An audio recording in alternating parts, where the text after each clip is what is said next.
السلام علیکم every one. امید ہے آپ سب لوگ خیریت سے ہوں گے۔ آج میں آپ لوگوں کو ایک بہت اہم دعا بتاؤں گی۔ انسان آج کل جب دعا کرتا ہے تو وہ دعا مانگتے مانگتے تھک جاتا ہے اور وہ کہتا ہے کہ میری دعائیں قبول ہی نہیں ہوتی ہے۔ تو اللہ پاک ہمیشہ کہتے ہیں کہ میرے بندو تم مجھ سے جب جب مانگو گے میں تمہیں ہمیشہ عطا کروں گا۔ لیکن انسان دعا کو جس طریقے سے مانگا جاتا ہے، ایک تو ویسے نہیں مانگتا اور دوسرا دعا میں بہت جلدی کرتا ہے۔ دیکھیے، آپ کی دعا اگر قبول نہیں ہوتی ہے تو کیا ہوا، ایک نہ ایک دن دعا ہمیشہ قبول ہوتی ہے۔ اللہ تعالیٰ دعا کو کبھی بھی رد نہیں کرتا ہے۔ آپ اپنا ایک روٹین بنائیں کہ مجھے جیسے نماز پڑھتے وقت اتنا ٹائم نہیں ملتا کہ کس وقت دعا مانگیں۔ نماز میں 5 وقت کی نماز ہوتی ہے، پھر کام، تو آپ ایک اپنے ہر روز کے ایک ٹائم بنا لیجئے کہ اس وقت بیٹھ کر ہم کو اللہ تعالیٰ سے بہت ساری باتیں کرنی ہیں۔ وہ ضروری نہیں ہے نماز کا ہی وقت ہو، ایسے رینڈملی آپ کسی بھی ٹائم پر بیٹھ کر دعا مانگ سکتے ہیں اور اللہ تعالیٰ سے اپنی ساری باتیں بتائیں۔ اللہ تعالیٰ بہت خوش ہوتا ہے، وہ ہر وقت اپنے بندے کا انتظار کرتا رہتا ہے کہ میرا بندہ آئے گا اور وہ مجھ سے مانگے گا تاکہ میں اسے عطا کروں گا۔ کیونکہ اللہ تعالیٰ کہتے ہیں کہ میرا بندہ مجھ سے مانگنے آئے اور میں اسے خالی ہاتھ لوٹا دوں۔ اللہ تعالیٰ کہتے ہیں کہ مجھے شرم آتی ہے اپنے بندوں کو کہ اسے خالی ہاتھ لوٹا دوں۔ اللہ تعالیٰ اپنے بندے کی دعا کو کبھی بھی رد نہیں کرتا۔ یا تو اگر آپ کی دعا قبول نہیں ہو رہی ہے تو وہ انشاءاللہ کل قیامت کے دن آپ کے لیے تحفہ ہوگا، اور یا تو وہ دنیا میں ہی آپ کو تحفے کے طور پہ دے دیا جائے گا۔ تو ہمیشہ کوشش کیا کریں کہ تہجد کے وقت دعائیں مانگا کریں، کیونکہ تہجد کے وقت کی دعا بہت جلدی قبول ہوتی ہے۔ اس وقت اللہ تعالیٰ بہت اکیلے ہوتے ہیں اور اپنے سب بندوں کے پاس، سب بندے سے کہتے ہیں کہ میرے بندے آؤ اور مجھ سے دعا مانگو۔ کوئی ہے بندہ جو مجھ سے دعا مانگ سکتا ہے؟ وہ وقت سب سے قریب وقت ہوتا ہے اللہ تعالیٰ کا، کیونکہ اس وقت سارے لوگ سو رہے ہوتے ہیں، آرام کر رہے ہوتے ہیں، اور اپنے اس آرام کو چھوڑ کر جو بندہ اللہ تعالیٰ کے پاس آئے گا دعا مانگنے کے لیے، تو سوچے نا اللہ تعالیٰ کو کتنی خوشی ہوگی۔ تو میں آپ کو ایک دعا بتاؤں گی جو حضرت محمد مصطفیٰ صلی اللہ علیہ وسلم ہمیشہ تہجد میں یہ دعا مانگتے تھے۔ تو میں آپ کو وہ حدیث بتاتی ہوں۔ حضرت ابن عباس رضی اللہ عنہما سے روایت ہے کہ رسول اللہ صلی اللہ علیہ وسلم ایک رات تہجد کی نماز سے فارغ ہوئے تو انہوں نے آپ صلی اللہ علیہ وسلم کو یہ دعا مانگتے ہوئے سنا: اللہم انی اسألک رحمة من عندک تہدی بها قلبی وتجمع بها امری وتلم بها شعشی وتصلح بها غائبی وترفع بها شاہدی وتزکی بها عملی وتلہمنی بها رشدی وترد بها الفتی وتعصمنی بها من كل سوء اللہم اعطنی ایمانا ویقینا لیس بعده کفر ورحمة انال بها شرف کرامتک فی الدنیا والآخرہ اللہم انی اسألک الفوز فی القضاء ونزل الشہداء وعیش السعداء والنصر علی الاعداء اللہم انی انزل بک حاجتی وان قصر رائی وضعف عملی افتقرت الى رحمتک فاسألک یا قاضی الامور ویا شافی الصدور کما تجیر بین البحور ان تجیرنی من عذاب الصغیر ومن دعوت الصبور ومن فتنة القبور اللہم ما قصر عنہ رائی ولم تبلغ نیتی ولم تبلغه مسألتي من خير بعده أحدا من عندك أو خير أنت معطيه أحدا من عبادك فإني أرغب إليك وأسألكه برحمتك يا رب العالمين اللهم ذا الحبل الشديد والأمر الرشيد أسألك الأمن يوم الوعيد والجنة يوم الخلود مع المقربين الشهود الركع السجود الموفين بالعهود أنت رحيم ودود وإنك تفعل ما تريد اللهم اجعلنا هادين مهتدين غير ضالين ولا مضلين سلما لأوليائك وعدوا لأعدائك نحب بحبك من أحبك ونعادي بعداوتك من خلفك اللهم هذا الجود وعليك التكلان اللهم اجعل لي نورا في قلبي نورا في قبري نورا من بين يدي ونورا من خلفي ونورا عن يميني ونورا عن شمالي ونورا من فوقي ونورا من تحتي ونورا في سمعي ونورا في بصري ونورا في شعري ونورا في بشري ونورا في لحمي ونورا في دمي ونورا في عظامي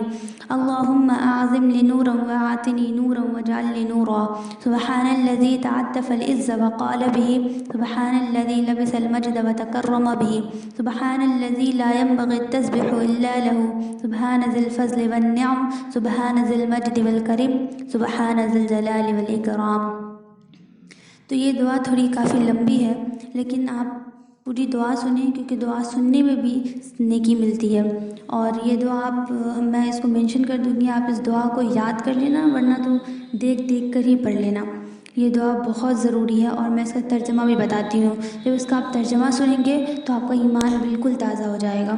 اے اللہ، میں آپ سے آپ کی خاص رحمت مانگتی ہوں جس سے آپ میرے دل کو ہدایت نصیب فرما دیجیے اور اس کے ذریعے میرے کام کو آسان فرما دیجیے اور میری پریشان حالی کو اس رحمت کے ذریعے دور فرما دیجیے اور میری غیر حاضری کے معاملات کی نگہبانی فرما دیجیے۔ جو چیزیں میرے پاس ہے اس کو رحمت کے ذریعے بلندی اور عزت نصیب فرما دیجیے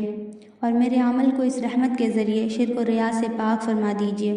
اور میرے دل میں اس رحمت کے ذریعے وہی بات ڈال دیجیے جو میرے لیے صحیح اور مناسب ہو، اور جس چیز سے مجھے محبت ہو وہ مجھے اس رحمت کے ذریعے عطا فرما دیجیے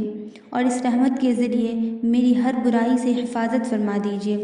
یا اللہ، مجھے ایسا ایمان و یقین نصیب فرما دیجیے جس کے بعد کسی قسم کا بھی کفر نہ ہو، اور مجھے اپنی وہ رحمت عطا فرمائیے جس کے طفیل مجھے دنیا و آخرت میں آپ کی جانب سے عزت و شرف کا مقام حاصل ہو جائے۔ یا اللہ، میں آپ سے وسیلوں کی درستگی اور آپ کے ہاں شہیدوں والی مہمانی اور خوش نصیبوں والی زندگی اور دشمنوں کے مقابلے میں آپ کی مدد کا سوال کرتی ہوں۔ یا اللہ، میں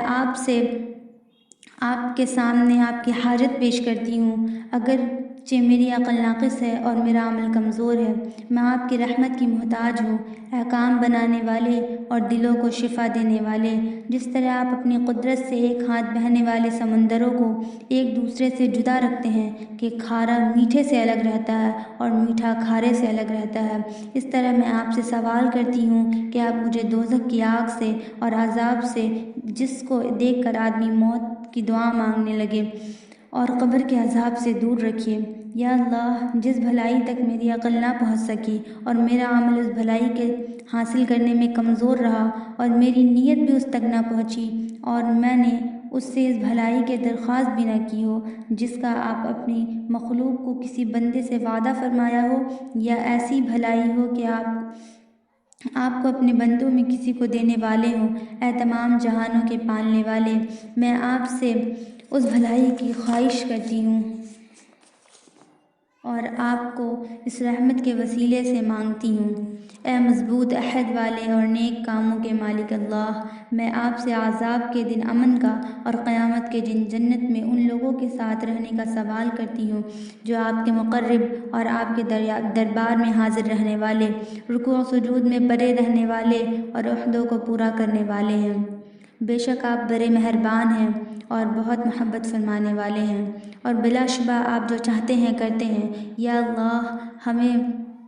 دوسروں کی خیر خواہ کرنے والے اور ہدایت یافتہ بنا دیجیے، ایسا نہ کیجیے کہ ہم خود بھی گمراہ ہوں اور دوسروں کو بھی گمراہ کرنے والے ہوں، آپ کے دوستوں سے ہماری صلح ہو اور آپ کے دشمنوں کے ہم دشمن ہوں۔ جو آپ سے محبت رکھے ہم آپ کی اس محبت کی وجہ سے اس سے محبت کریں، اور جو آپ کے مخالف ہو ہم آپ کی دشمنی کی وجہ سے اس سے دشمنی کریں۔ اے اللہ، یہ دعا کرنا میرا کام ہے اور قبول کرنا آپ کا کام ہے، اور یہ میری کوشش ہے اور بھروسہ آپ کی ذات پر ہے۔ یا اللہ، اے اللہ، میرے دل میں نور ڈال دیجیے اور میری قبر کو نورانی بنا دیجیے، میرے آگے نور، میرے پیچھے نور، میرے دائیں نور، میرے بائیں نور، میرے اوپر نور، میرے نیچے نور، یعنی ہر طرف آپ کا ہی نور ہو، اور میرے کانوں میں نور، میری آنکھوں میں نور، میرے روئے روئے میں نور، میری کھال میں نور، میرے گوشت میں نور، میرے خون میں نور، اور میری ہڈی میں نور ہی نور عطا کر دیجیے۔ اے اللہ، میرے نور کو بڑھا دیجیے،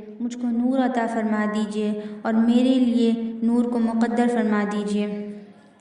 پاک ہے وہ ذات، عزت جس کی چادر ہے اور اس کا فرمان عزت والا ہے، شرافت و بزرگی جس کے لباس ہے اور اس کی بخشش ہے۔ پاک ہے وہ ذات کہ ہر عیب سے پاکی صرف اس کی شایان ہے۔ پاک ہے وہ ذات جو بڑے فضل و نعمتوں والی ہے۔ پاک ہے وہ ذات جو بڑے شرف و کرم والی ہے۔ پاک ہے وہ ذات جو بڑے جلال و کرام کی مالک ہے۔ تو یہ دعا تھی جی، دعا کا ترجمہ ہے، اور جسے آپ صلی اللہ علیہ وسلم روزانہ تہجد کے وقت پڑھا کرتے تھے۔ تو میں آپ لوگوں سے بھی کہوں گی کہ اللہ تعالیٰ سے جتنی جلدی اپنی باتیں منوانی ہے، اللہ تعالیٰ کو جتنا راضی کرنا ہے، ان سے زیادہ تر بات کرنے کی کوشش کریں، اور تہجد کا وقت ہمیشہ اٹھا کریں، اور تہجد میں جتنا ہو سکے اتنی رکعت پڑھا کریں، اور یہ دعا ہمیشہ مانگیں، کیونکہ یہ ہمارے نبی حضرت محمد مصطفیٰ صلی اللہ علیہ وسلم ہمیشہ مانگا کرتے تھے۔